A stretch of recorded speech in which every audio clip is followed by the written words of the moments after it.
उज्जैन के राजा महाकाल का इतिहास। कहा जाता है कि जो महाकाल भक्त है उसका काल कुछ नहीं बिगाड़ सकता। उज्जैनी के श्री महाकालेश्वर ज्योतिर्लिंग भारत में 12 प्रसिद्ध ज्योतिर्लिंगों में से एक है।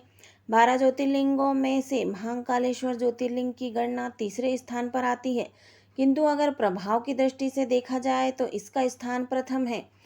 ऐसा माना जाता है कि शिव के अनेक रूप हैं। भगवान शिव की आराधना करने से आपके मन की हर मनोकामना पूर्ण हो जाती है। भगवान शिव पूरी पृथ्वी पर अलग अलग स्थानों पर अनेक ज्योतिर्लिंगों के रूप में विराजमान हैं। मध्य प्रदेश के उज्जैन में पुण्य सलीला शिप्रा नदी के तट के निकट भगवान शिव महाकालेश्वर ज्योतिर्लिंग के रूप में विराजमान है। उज्जैन एक बहुत ही प्राचीनतम शहर है और यह राजा विक्रमादित्य के समय में राजधानी हुआ करती थी। उज्जैन को अलग अलग नामों उज्जैनी, अमरावती, अवंतिका नामों से भी जाना जाता रहा है। पुराणों में इसे 7 मोक्षदायिनी नगरों हरिद्वार, वाराणसी, मथुरा, द्वारका, अयोध्या और कांचीपुरम में से एक माना जाता है। उज्जैन की शिप्रा नदी के तट पर सिंहस्थ कुंभ मेला हर 12 वर्ष के उपरांत मनाया जाता है। इस दिन यहाँ एक साथ 10 प्रकार के दुर्लभ योग बने होते हैं, जिसमें आपको वैशाख माह मेष राशि पर सूर्य, सिंह पर बृहस्पति, स्वाति नक्षत्र, शुक्ल पक्ष पूर्णिमा आदि सभी चीजें एक साथ देखने को मिल जाएंगी। महाकालेश्वर ज्योतिर्लिंग का अपना एक अलग ही महत्व है। माना जाता है कि महाकालेश्वर ज्योतिर्लिंग पृथ्वी स्थापित एकमात्र दक्षिण मुखी शिवलिंग है। प्राचीन युग में पूरी दुनिया का एक मानक समय माना जाता था, जो कि यहीं से निर्धारित होता था। यह ज्योतिर्लिंग जहाँ स्थापित है उसके शिखर से कर्क रेखा होकर गुजरती है। इसे पृथ्वी की नाभि स्थल की मान्यता मिली हुई है। महाकाल के इस मंदिर का निर्माण 6वीं शताब्दी में किया गया था। अगर इतिहास को पढ़ा जाए तो पता चलता है कि उज्जैन में 1107 से 1728 ईस्वी तक यवनों का शासन हुआ करता था। इसके शासन काल में लगभग 4500 वर्षों की हिंदुओं की प्राचीन धार्मिक परंपरा व मान्यताओं को पूरी तरह से खंडित व नष्ट करने का भरसक प्रयास किया। मराठा राजाओं ने मालवा क्षेत्र में आक्रमण करके 22 नवंबर 1728 में अपना आधिपत्य स्थापित कर लिया।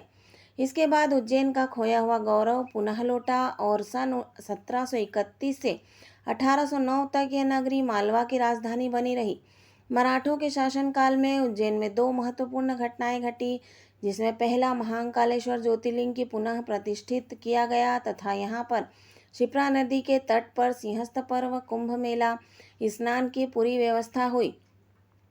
उज्जैन के लोगों के लिए मंदिर एक बहुत ही बड़ी उपलब्धि थी और फिर बाद में राजा भोज ने महाकालेश्वर मंदिर की पुरानी प्रतिष्ठा को वापस स्थापित किया, बल्कि इसका भव्य निर्माण कराया।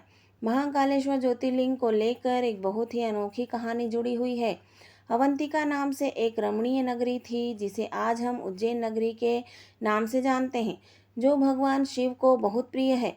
शिव पुराण के कोटि रुद्र संहिता में महाकालेश्वर ज्योतिर्लिंग की कथा का विस्तार से वर्णन किया गया है। इसी नगरी में एक बहुत ज्ञानी व शिव भक्त ब्राह्मण रहता था। इनका नाम वेदप्रिय था। उनके 4 आज्ञाकारी पुत्र थे। यह भगवान शिव के बहुत बड़े भक्त थे। वह हर रोज पार्थिव शिवलिंग बनाकर विधि पूर्वक पूजन किया करते थे। रत्नमाल पर्वत पर एक दूषण नाम का राक्षस रहता था, जिसको ब्रह्मा जी से वरदान प्राप्त था। वह वरदान के अहंकार में धार्मिक व्यक्तियों को परेशान करता था।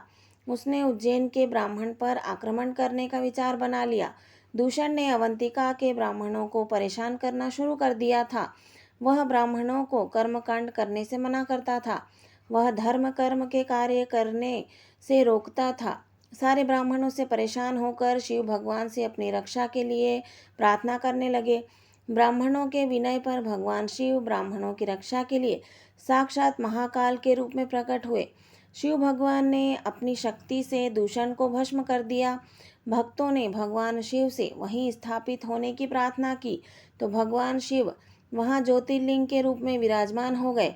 इसी वजह से इस जगह का नाम महाकालेश्वर पड़ गया, जिसे आप महाकालेश्वर ज्योतिर्लिंग के नाम से जानते हैं। दोस्तों, आपको अगर ये वीडियो पसंद आती है तो इसको लाइक शेयर ज़रूर करना और मेरे चैनल को सब्सक्राइब करना मत भूलना। Thank you.